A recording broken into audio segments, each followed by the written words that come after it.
กวดประเมินผ หัว ล บุ้มีอันเด็กเอา จากซื้อและการใช้ซื้อ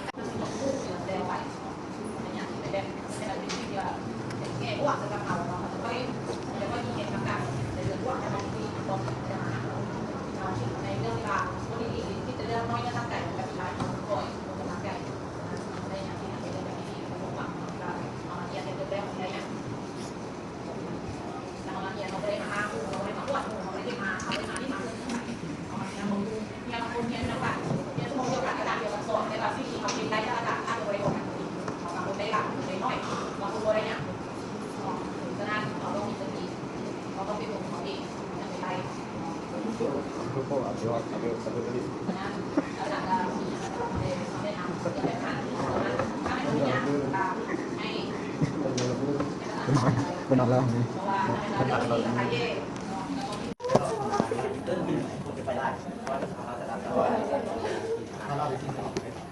เล่นดินไปด้วยเลยเล่นดินไปด้วยเลย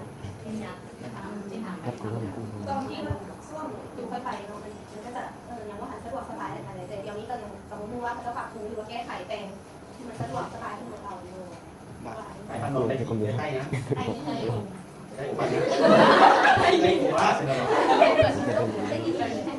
พวกราเป็นพวกโฆษณาให้ธรรมชาติสร้างมาเอาถ้าลบไปเลยมันจะประมาณอีกตั้ง5 ปีเจ้าจะไปข้างนั้นมาสอบไปภาษีแล้วต้องจำมันจะเป็นหัวข้างลบกันมีพวกกันให้พวกไหนอันนั้นขึ้นไปห้าพันแต่ต้องไปข้ามมาสอบไปหรอกเราพูดดี ใช้พวกไหนใช่แล้วปัจจุบันก็ใช้พวกอะไรพวกก่อน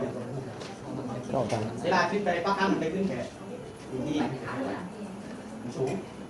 ไม่ใช่ถามแล้วอ่ะถามไหมมีเดินทางไปชั่วโมงพอชั่วโมงเดียวแต่มันเดินดีไปเนาะประมาณ30 โลครับโอ้แล้วแบบนี้ก็โชว์ปั่นเนี่ยคนมีประสบการณ์เลยสมเด็จพระทางเนี่ยใช้ตอนนี้มาเก็บเยอะเพราะว่าทางรถไฟต้องเปลี่ยนจริงอะไรที่ว่าเขาแก้ว่านักซ้อมมีการเล่นประทับใจนะมีอย่างประทับใจมันเบาหรอ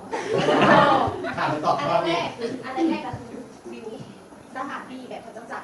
ให้มันเหมาะสมกับแบบธรรมชาติสวยงามมีอะไรดีและอาหารคิด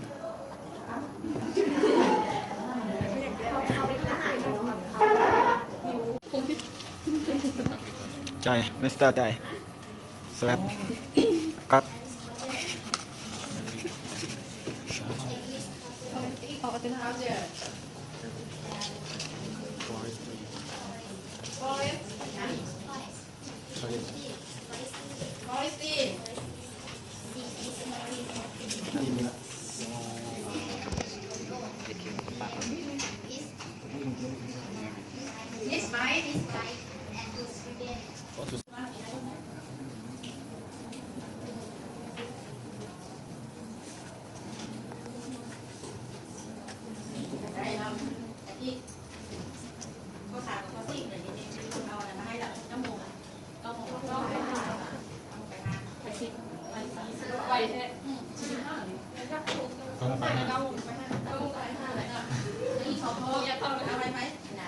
ให้ประสบการณ์ตรงมีตรงเท่าไหร่ถ้ามีเวลามีคุณก็จะจดจิ้มจะให้เราดูใน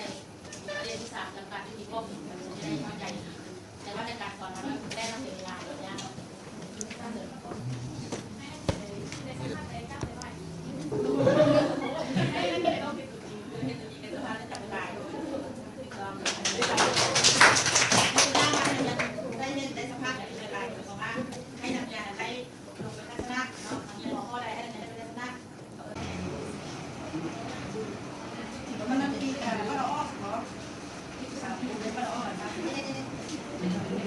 มันมีหมายเลข1 เลข 2 เลข 3นี่เนาะ